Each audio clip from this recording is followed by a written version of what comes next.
What's up, guys? It's McNulty here. Welcome back to the channel. I hope you guys are all doing well. So big news today is that the visiting outfitter is here. I've already chosen my costume, so it's already sold out, but it is here. You can choose a hero, you can get your costume. So if you guys are wondering which costume you should pick, I do have a pretty lengthy video on all of the different costumes that are featured.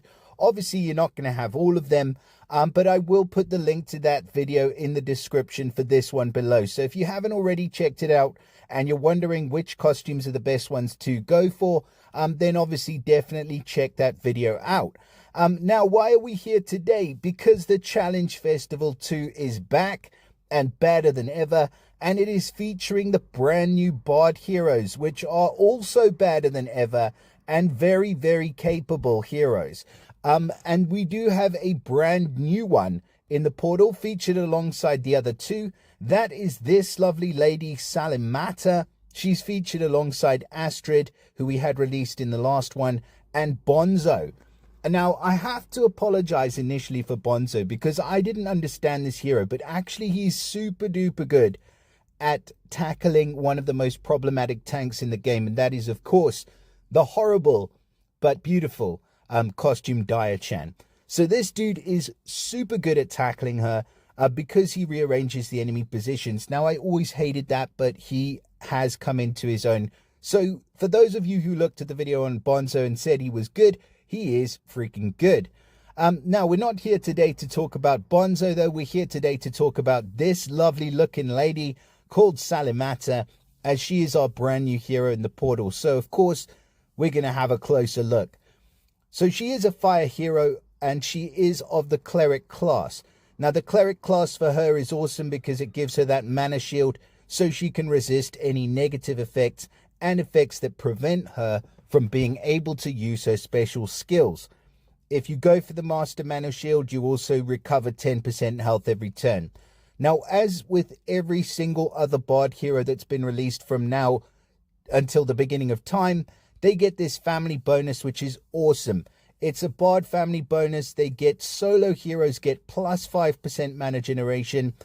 Team members are solo if they have no family or realm heroes in the team. So this hero, just on her own, just for being there, will give every single other hero that you have an additional 5% mana generation, as long as you don't bring heroes from the same family. So that's the one caveat, but it's still an awesome family bonus. Now, with the new Bard heroes, on top of that awesome family bonus, they also get two awesome passives.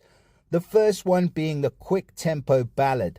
So any ballads that are cast by enemies only last for a single turn. So that will be things like Von Rothbard's Ballad of Pain. You don't get too much pain. You only get one turn worth of pain, and then it disappears. So one target takes the damage, but still, reducing the duration of those ballads is really very, very strong, and it is part of their passives. Normally, you would have heroes would have that as part of their special skill. No, we're now doing it as a passive. The second passive is Quick Tempo Dance. So all dances cast by enemies, again, only last for a single turn. So Sludges fires off, the dance gets going, it only lasts for a single turn.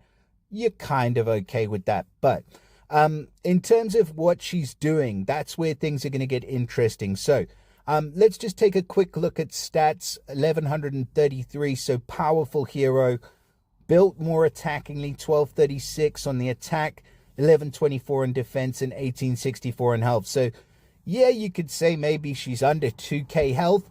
Maybe nowadays that's the gold standard, but her stats are still incredibly good. And she does benefit from the attack up ether talent. So at the beginning of battle, she gets an extra 20% on that already humongous attack stat for the first 6 turns.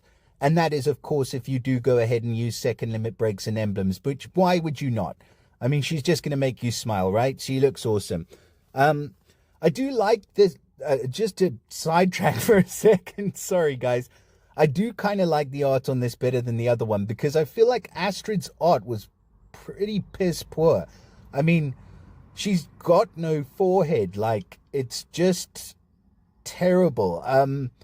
Yeah, you can definitely do better than this. And you know what? She is I'm really going off on a tangent here, but she is probably one of the most used heroes at the top at the moment. If I just go, I haven't done this right now, but I'm pretty sure, pardon me, guys, if I was to go to top alliances, let's just go for Gypsy Danger.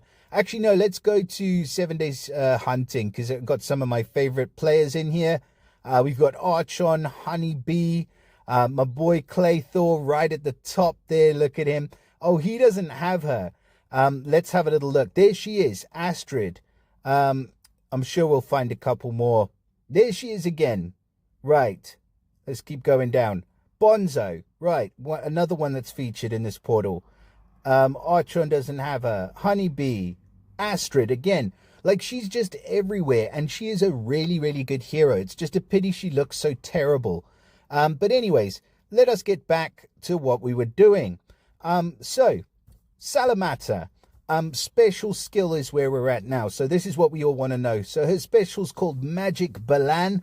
Whatever the Balan is, it's magical. She's running at fast speed, and at fast speed we have a Dispel. So she dispels buffs from the target and nearby enemies, a nice priority dispel.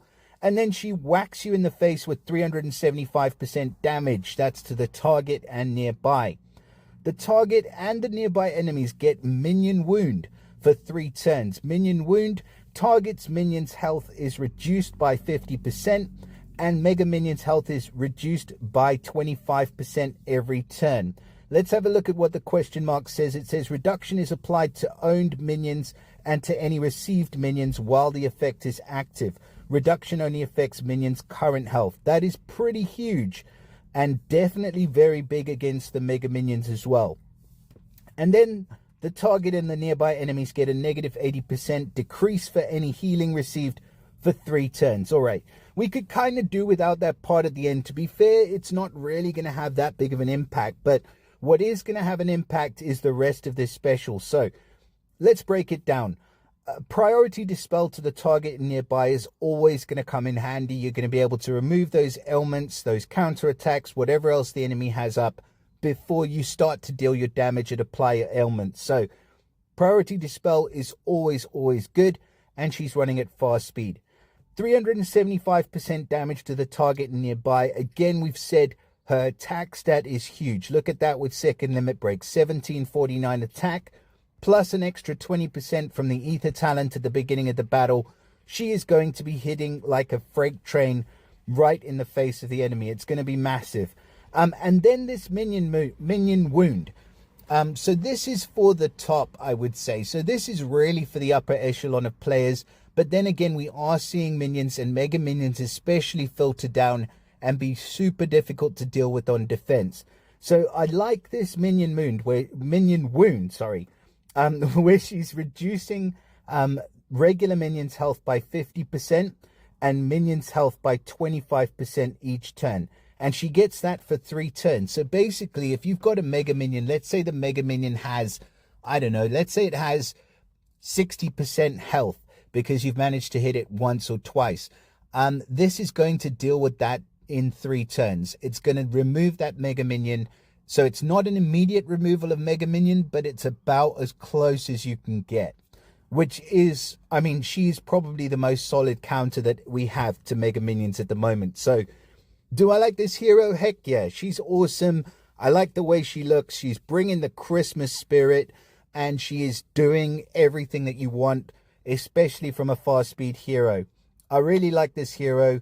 I do think that she's going to be awesome, and I think that she's going to be usable pretty much everywhere. I would definitely put her on my defensive teams. I'll love to use her on attack as well. She's going to be great. And don't forget about those passives. So she's not only countering the minions and the Mega Minions, but she's also countering heroes that give ballads and heroes that give dance effects as well. So beware if you chose Guardian Gazelle from the Costume Outfitters. Now, I'm only kidding. She's actually probably the best pick in there.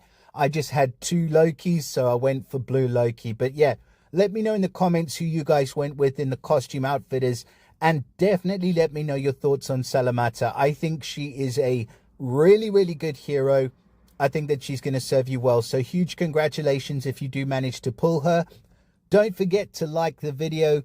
Don't forget to subscribe to the channel. And just a reminder, we do have memberships on the channel as well. So if you feel like you want to support me in my adventures, then consider becoming a member. There are some awesome perks there as well. You get one-on-one time with me and everything else. So yeah, anyways, that's everything I got to say for today. I wish you guys everything of the best. Take care, stay frosty, and I'll see you all again soon. Bye for now.